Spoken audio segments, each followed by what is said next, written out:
नमस्कार friends, railway academy YouTube channel में आप लोग का स्वागत है।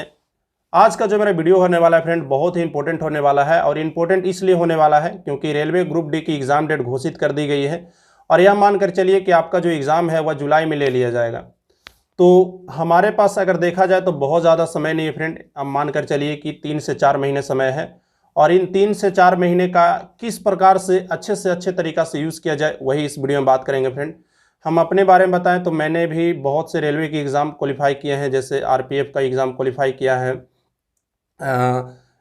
एनटीपीसी में मेरा सीबीटी 1 हुआ है और एलपी टेक्नीशियन का एग्ज़ाम क्वालिफाई किया है, ग्रुप डी का एग्ज़ाम क्वालिफाई किया है। तो मेरे अनुसार मैंने जो अनुभव मेरा है अभी वर्तमान में, उसी अनुभव के अनुसार आप लोग को इस वीडियो में बुक भी सजेस्ट करूंगा, क्या आपको नहीं करना है इन 2-3 महीनों में और क्या करना है। सबसे महत्वपूर्ण, बुक से भी इम्पोर्टेंट, क्या आपको करना है और क्या नहीं करना है, यह आप लोग को इस वीडियो में बताने वाला हूं। किस प्रकार से आपको टेस्ट सीरीज लगाना है, कौन से टेस्ट सीरीज को लगाना है। तो जो भी रेलवे का स्टूडेंट है कृपया करके इस वीडियो को देखें, और जो रेलवे का स्टूडेंट नहीं है कृपया करके, आपके लिए वीडियो नहीं है तो आप यहीं से छोड़ सकते हैं। और जो भी वीडियो देखें फ्रेंड, कम से कम आप पूरा वीडियो जरूर देखें। तो सबसे पहली जो और सबसे महत्वपूर्ण जो गलती होती है वह यह होती है कि जनरली जब एग्ज़ाम डेट घोषित कर दिया जाता है फ्रेंड, तो लोगों के मन में या छात्रों के मन में एक प्रेशर फील होता है और वो बहुत से जो उनको बताता है, कोई बुक सजेस्ट कर रहा है तो कभी लूसेंट पढ़ रहे हैं, तो कभी लूसेंट का ऑब्जेक्टिव पढ़ रहे हैं, तो कभी घटना चक्र पूर्वावलोकन पढ़ रहे हैं, तो कभी एसपीडी का करंट अफेयर पढ़ रहे हैं, कभी एडिटोरिया का करंट अफेयर, कभी युवा, कभी क्या, मतलब जो आता है। मेहनत तो बहुत करते हैं, लेकिन उनका जो सबसे बड़ी गलती होती है वह यह होती है कि वो रिसोर्सेज को अपना बहुत बड़ा कर लेते हैं, जिससे क्या होता है कि आपने पढ़ा तो बहुत लेकिन आप उसका रिवीजन नहीं कर पाते हैं और आप कंफ्यूज बहुत ज़्यादा हो जाते हैं। तो आप यह समझ करके चलिए कि आप रेलवे ग्रुप डी की एग्ज़ाम देने जा रहे हैं। यहाँ प्रश्न बहुत ज़्यादा टफ नहीं होते हैं। यहाँ पे समस्या यह आएगी कि आप पढ़ा हुआ गलत कर आएंगे आप रिवीजन के कारण।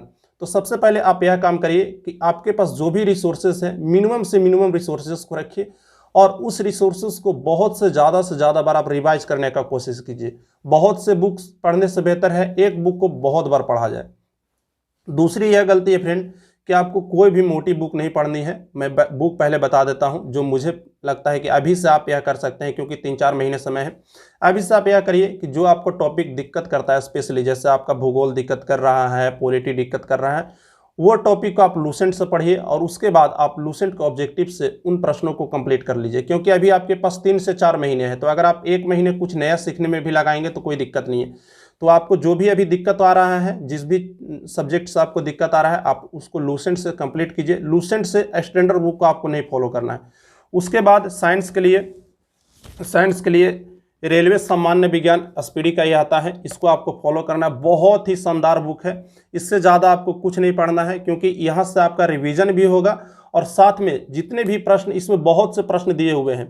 अभी हाल फिलहाल में जितने भी रेलवे के एग्ज़ाम हुए हैं उसका भी आपको यहाँ पे मिल जाएगा। पुराना वाला मत पढ़िएगा, कम से कम जो भी रेलवे में RPF, group D, LP technician, CBT 1 जितना भी एग्ज़ाम हुआ है वो सारे आप प्रश्न जो लेटेस्ट वाला है उसको आप लोग पढ़ लीजिएगा। इसमें लास्ट में प्रैक्टिस सेट भी आता है, जैसे यहाँ पर देख लीजिए, 1 मिनट फ्रेंड।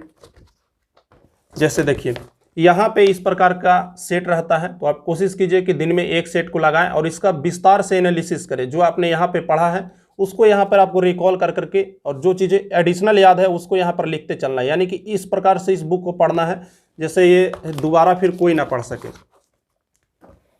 उसके बाद फ्रेंड जो मुझे लगता है वह यह लगता है कि आप इस बुक को ज़रूर से ज़रूर पढ़ें। यह बुक आपको वहाँ पे इम्पोर्टेंट होता है जहाँ पे आप किसी चीज़ को जानते हुए गलत करते होंगे। जब आप एग्ज़ाम देने जाते होंगे तो कई ऐसे प्रश्न होंगे जो आपको पता होगा, लगता होगा कि अरे यार इसका ऑप्शन ए होगा या ऑप्शन बी होगा। वहाँ पे जो कन्फ्यूज़न होता है वह कन्फ्यूज़न आपका दूर करेगा ये बुक। बहुत इंपॉर्टेंट बुक है, कम से कम आप 1 से 2 पेज पढ़िए। अगर कोई आपको बोलता है कि स्पीडी बेकार बुक है, स्पीडी से प्रश्न नहीं आते हैं, तो उनको एक बार यह पूछिएगा कि बाबू क्या तुम्हें पूरा का पूरा स्पीडी लाइन बाय लाइन याद है? बोलेगा नहीं। जब आपको बेसिक ही नहीं पता है, स्पीडी में क्या है, स्पीडी में बेसिक चीज़ होती है। जब आपको बेसिक ही नहीं पता है तो आप फिर स्टैंडर्ड पढ़कर क्या करेंगे? जब आपके बेसिक प्रश्न ही गलत हो रहे हैं तो आप स्टैंडर्ड प्रश्नों में ही अपना समय खत्म पा रहे हैं। तो सबसे पहले आप बेसिक को ठीक कीजिए। कम से कम आप 2 पेज डेली का रूटीन सेट कीजिए। कम से कम 2 पेज स्पीडी का पढ़िए, क्योंकि यहाँ से ना केवल आप कॉमन प्रश्न एवं इम्पोर्टेंट प्रश्नों को जानेंगे, बल्कि आपको यह रिवीजन करने में भी मदद करेगा। उसके बाद जो मोस्ट इम्पोर्टेंट, जहाँ से आप 100% नंबर को अपना इम्प्रूव कर सकते हैं, मैथ और रीजनिंग 2 ऐसे टॉपिक हैं जिनके बदौलत, केवल और केवल इनके बदौलत ही मेरा एग्ज़ाम में रिजल्ट होते रहा है। उसके लिए सबसे जो अच्छी बुक आती है रेलवे एसपीडी का गणित, यह मैं बीपीएससी के लिए, रेलवे के लिए, या जितनी भी कम्पिटिटिव एग्ज़ाम होती है उसके लिए मैं फॉलो करता हूं। इसकी जो सबसे खास बात यह है फ्रेंड कि पहली नंबर तो ये पूरी तरह से रेलवे के पैटर्न पे आधारित है, जैसा कि आपको मैं थोड़ा सा दिखाना चाहूँगा। देखिए यहाँ पे आप देखेंगे तो यहाँ पे लगभग आपको सारे चैप्टर मिल जाएंगे जो अभी हाल फिलहाल में रेलवे के एग्ज़ाम में पूछे जा रहे हैं। इसमें आपको एडवांस भी मिल जाएगा, साथ में आपको जनरल भी मिल जाएंगे, और साथ में यहाँ पे आपको वो टॉपिक भी मिलेंगे जो अभी रेलवे के ट्रेंड में है। जैसे वाइनरी नंबर से कोई प्रश्न पूछ रहा है, लोगरिथम का कोई नया टॉपिक ऐड किया है, तो वो सारे टॉपिक जो अभी ऑनलाइन एग्जाम में पूछे जा रहे हैं वो यहाँ पे देखने को मिलेंगे। और सबसे इस बुक की खास बात यह है कि ये पूरी तरह से ट्रिकी बेस्ड है। इतना अच्छा आपको ट्रिक देखने को मिलेगा कि आप किसी यूट्यूब चैनल को देखना भूल जाइएगा इस बुक को जब आप परचेस कीजिएगा। तो मैं इस बुक का प्रमोशन नहीं कर रहा हूँ फ्रेंड, मैं इसको यूज़ करता हूँ इसलिए मैं बता रहा हूँ आपको। तो ये बुक आपको बहुत ही मदद करेगा। सारा इसमें मतलब जितना भी हो सके, आप किसी चीज़ को बनाना भी जानते होंगे मैथ को, तो अगर आप 1 मिनट बना रहे हैं तो हो सकता है आप इस बुक को पढ़कर वो 5 से 10 सेकेंड में बना ले। तो मैथ के लिए आप इसे फॉलो कर सकते हैं। साथ में मैथ रिवीजन का चीज़ है, तो उसके लिए यूथ कंपटीशन का आप यह बुक ले सकते हैं। मैथ के लिए आता है, रीजनिंग के लिए आता है, जीके के लिए आता है। तो मैथ रीजनिंग का आप ले लीजिए, यहाँ से आप मैथ कम से कम डेली का 20, 30, 40 जितना भी आप बना सकते हैं बनाइए। उसके साथ ही एक सेट भी आता है, क्योंकि यहाँ पे जो आपके मैथ होंगे वह टॉपिक बाय टॉपिक होंगे, तो आप एक सेट लगा लीजिए इस टाइप का। रेलवे मैथमेटिक्स का प्लेटफॉर्म का एक सेट आता है, उसको आप लोग लगा लीजिए।